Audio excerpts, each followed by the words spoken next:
Alright YouTube, welcome to the Q&A that I told you about in the IHOP video. So, what's up? As you know, this is Erin. What's up?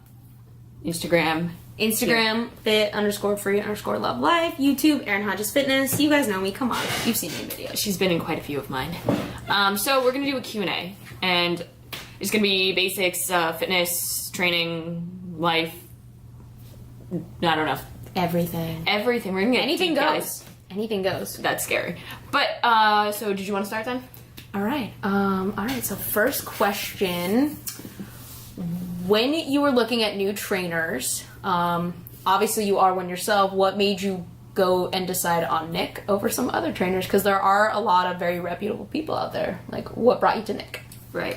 So that's a good question, actually, because you're right, there are a ton of people out there. Especially, there are a lot of people who you really don't need to trust. But that's another topic. That's a So a lot of people are like, you're a trainer, can't you just do your own thing? But basically, I feel like everybody needs their own trainer because you don't really understand your body as much as you want to. A lot of people can see other things, other variables. So I chose Nick because I saw what he did with like Emily Duncan and Taylor Chamberlain, and I found him very, he went into the research of things. So I checked on his Instagram, and he wasn't taking clients at the time. So then I checked actually the next day, and I saw that he was open to taking clients. So I said, hell, why not just email him? So I emailed him, and he got back to me and said, yeah, I'd be definitely willing to take you on, given your situation and everything.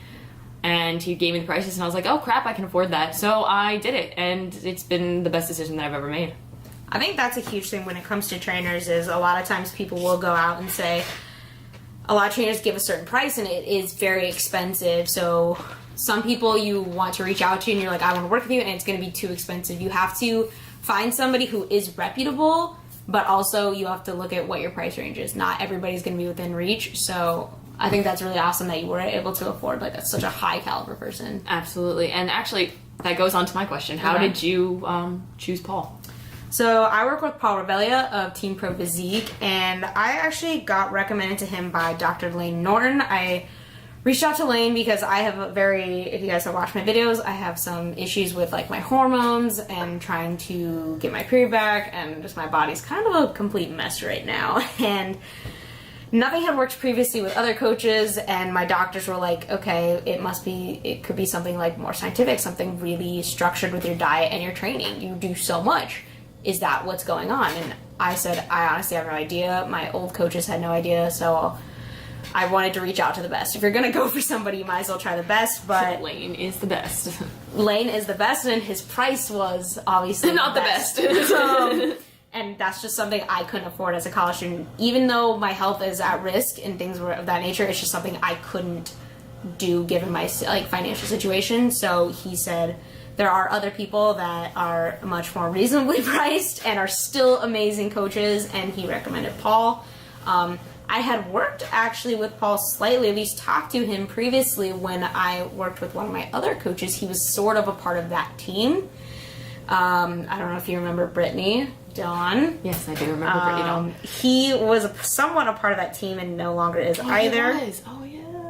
So I had known about him. I had followed his videos. I knew he knew a lot, and he's done great stuff with Emily Hayden. Is like one of his big clients, and so I knew I could trust him. So I reached out to him, kind of like you did, and I gave my situation, and he was willing to take me on, even though I'm not a competitor, and most of his clients are. He still wanted to be able to work with me, and so we're just kind of like I'm his little experiment in a way, and we're trying to get this figured out. And that's like what I am for Nick. I'm definitely an experiment for him because I've been stagnant at this weight for a while. I actually just recently gained about a pound or two, so that's nice. But I was stuck for a while, and he had no idea why. So again, I just want to take 1 second to just stop and stress how important it is to really go for a trainer who knows what they're talking about, who actually goes into studies and stuff, because a lot of things that you think are true aren't really true unless you actually dig into the research, and a lot of these coaches who we are working at actually know how to put together a proper program design. It's one thing to just throw together a workout and just give it to somebody, and it's another thing to actually scientifically base everything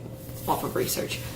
And it's not only just based on research, but it's also based on your body and your goals. Mm-hmm. So turning what that research is and saying, this is why it works for you. If your coach can't answer the question of why is this program for me, or why is this nutrition plan for you specifically, you need to work with somebody else. Yeah. Because it could either A, be a cookie cutter, or that coach just is not knowledgeable enough to give you the proper information to reach your goals. At least in my opinion. Yeah, no, that's absolutely correct. I agree. All right, so I'll take this one. All right. What got you into powerlifting? What got me into powerlifting? Just powerlifting. That one? Powerlifter versus bodybuilder, guys. So, this was like a year and a half ago, I think. I started really wanting to I was starting my bulk, and I just wanted to be able to lift more. Like, I could lift a lot, but I really just wanted to get stronger was one of my main goals. And as I started lifting heavier and heavier, I kind of got that high feeling every time I could lift more, and I just wanted to see that potential. And then when I got to London, when I studied abroad, I was at a more of a powerlifting style gym, and a few people were competitors, and they were looking at me and they're like, Erin, you can easily actually compete. Your weights are first place. Like, just looking at you right now, you're not even prepping for anything. And so I was like, wait, I could actually win. Wait. Now you caught my attention. Like, I can win something. And so I got into it. I went to a couple seminars, one of which was Boris Shako, who's one of the biggest well-known Russian powerlifters. He's the Russian powerlifting coach. Got to learn a lot from him, and I just really fell in love with the sport. I competed at the Body Power Expo in the UK, and ever since then I'm all about strength and just trying to see what my body can do. I just think it's fun lifting a lot heavier than 15 reps of something isn't as fun as being able to lift one rep really heavy. So that's kind of how I got into it, and I'm hoping to compete now that I'm back in the US. And Yeah, I'll that get was there my other eventually. question, actually. Oh. Lead off into that. Which is if I'm going to If compete you're going to again. compete in the future, possibly. I am. I'm doing small school ones right now. Kind of more financially to go and pay for like a meet is kind of expensive sometimes, and it's just not something I can do right now. But I will. I'm hoping to do one in the fall in Brooklyn. All right, that's good. That's good. So your main goal is to compete. Yes. Do you have a timeline, or is there no timeline? It's going to be when your body's ready.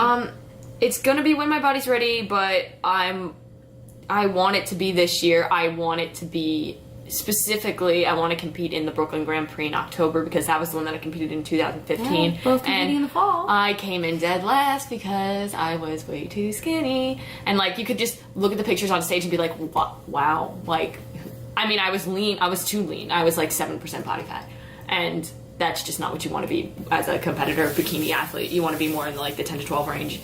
On the low end. So that leads into my one of the questions. How do you know when you're truly ready to prep to be on stage? What gives that, and what did you do wrong the last time versus what you know now and what Nick is taught you? So last time I didn't have a coach, and I came off. I've relapsed my eating disorder. I had that full original eating disorder thing that happened back in my freshman year, and then I relapsed again while I was prepping for another show under another coach who shall not be named. And then I just stopped thinking about competing. Then eventually I started thinking about competing. I don't even remember when this was, in early 2015. And I was like, I'm going to prep for myself. So I just started, I thought the way to prep was do a ton of cardio, eat less food. So I did it that way. I didn't carb up before my show. I couldn't get a pump on stage because I did it completely wrong. I was dehydrated. I just didn't know what I was doing. I'm a personal trainer, and back then I wasn't really as experienced as I was now because now I actually do research and stuff, and I actually understand what it means to be a trainer. I just didn't prep right. And what was the other part of the question?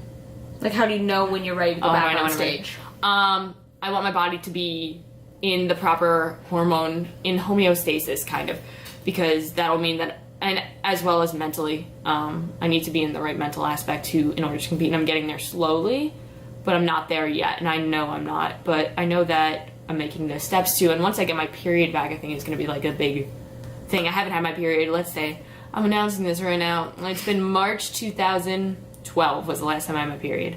I think I'm with you on that. I think mine was October of 2012. So a lot of people a lot of you girls. I get so many emails actually regarding this. I get Instagram questions. So many. Did you lose your period? When did you lose it? How long has it been? It's different for everyone. I lost my period because I had a severe eating disorder and I was 7% body fat, and I just have body fat to be able to be in a hormonal status to have it. But my mom, when she had an eating disorder, sorry mom, she didn't lose her period.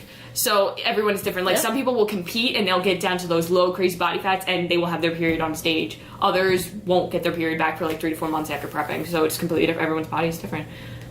I didn't lose mine because of my eating disorder. Mine stayed off because of my eating disorder. I actually had to stop mine for some physical issues that were going down in girl land. And actually more organs, not like outside, that's inside. So that they had to like stop it so that they could do like a surgery for some stuff, and then it was supposed to come back and it just never did. And the eating disorder is their main reason on why they think it's not coming back. But it's very important to get it back, and that is why I'm not going through any more cutting phases. Like really, I'm willing to experiment with my coach because really I need to get this period back and to figure out what's causing it, because for a girl, having your period is essential, and if you don't, it is not right. Your body is clearly telling you something's wrong. So, and also, I don't know, a lot of people don't realize this, but you don't have the what is it called?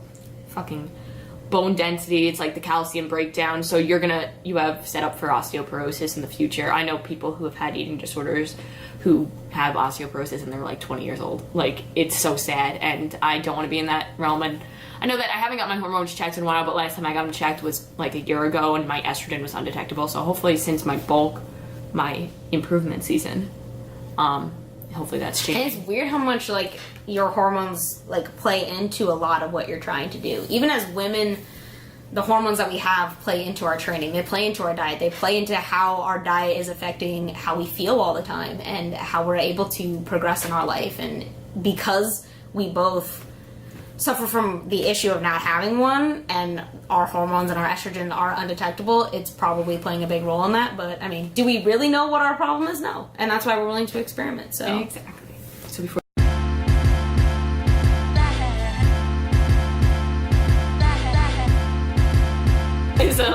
So that is the end of our Q&A. Please like, share, subscribe. Please subscribe. Please subscribe. Oh wait, subscribe please, because it really helps us out. Did we tell you to subscribe? I think you need to go hit the. I'm watching you. Hit it. Hit that button, please. Double tap. But yeah, if you guys have any more questions that we don't think we covered enough, or you want us to expand on more topics, please let us know in the comments below. And if you want to, and if you're planning on coming to the New York area, yes, hit us up. We'd love to go get some pancakes and eat some pancakes with you guys. All right, please. So that's the end of the see you in the next one. Bye. That's gonna be one long ass clip. Please see us now. Oh, mine was still recording. Awesome.